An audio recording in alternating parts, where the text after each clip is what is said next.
সমস্ত মহরম কমিটির যারা সদস্য, সভাপতি, সেক্রেটারি সহ সবাইকে আমরা মোটামুটি 25টা মহরম কমিটি নাম পেয়েছি। বোলপুর পৌরসভার মধ্যে অন্তর্ভুক্ত এবং সাতর অঞ্চল, রূপপুর অঞ্চল এবং রায়পুর অঞ্চলের মধ্যে অন্তর্ভুক্ত। তো এই অনুষ্ঠানে আপনারা সবাই এসছেন, আমাদের ডাকে সাড়া দিয়ে, তাই আপনাদের ধন্যবাদ এবং শুভেচ্ছা জানাই। এখানে আমাদের সব কাউন্সিলর এসে উপস্থিত হয়েছেন এই অনুষ্ঠানে অংশ নেওয়ার জন্য।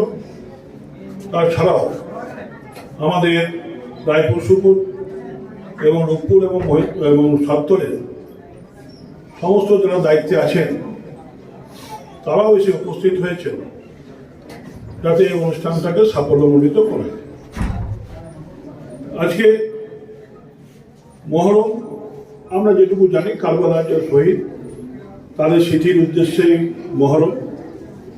এবং আমরাও দেখেছি যে দিনকে দিন যে দ্রব্যমূল্য বৃদ্ধি হচ্ছে এবং তার সঙ্গে সঙ্গে আমরা ভেবেছি যে মহরম কমিটিগুলোকে একবার সম্বর্ধনা দেওয়া উচিত, কারণ তারা 40 দিন ধরে নিয়ম কারণ আপনাদের যে আছে এই মেনে মহরমে অংশ নেন, শহীদদের প্রতি শ্রদ্ধা জানাতে আপনাদের শোক প্রস্তাব করেন। তাই আপনাদের আমরা ঠিক করেছিলাম যারা সংবাদ অনুষ্ঠান দেব।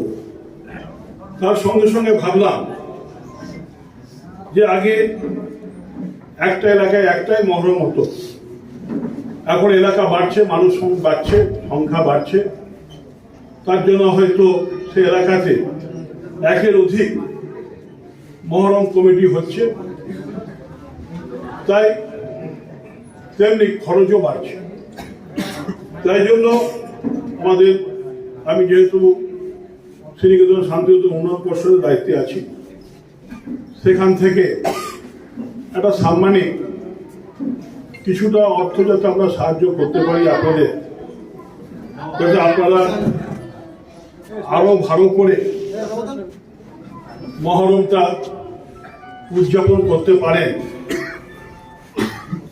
তাই আমরা অল্প কিছু সাম্মানিক আপনাদের দিচ্ছি। আমাদের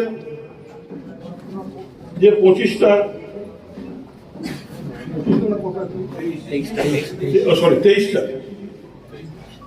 যে কমিটি আছে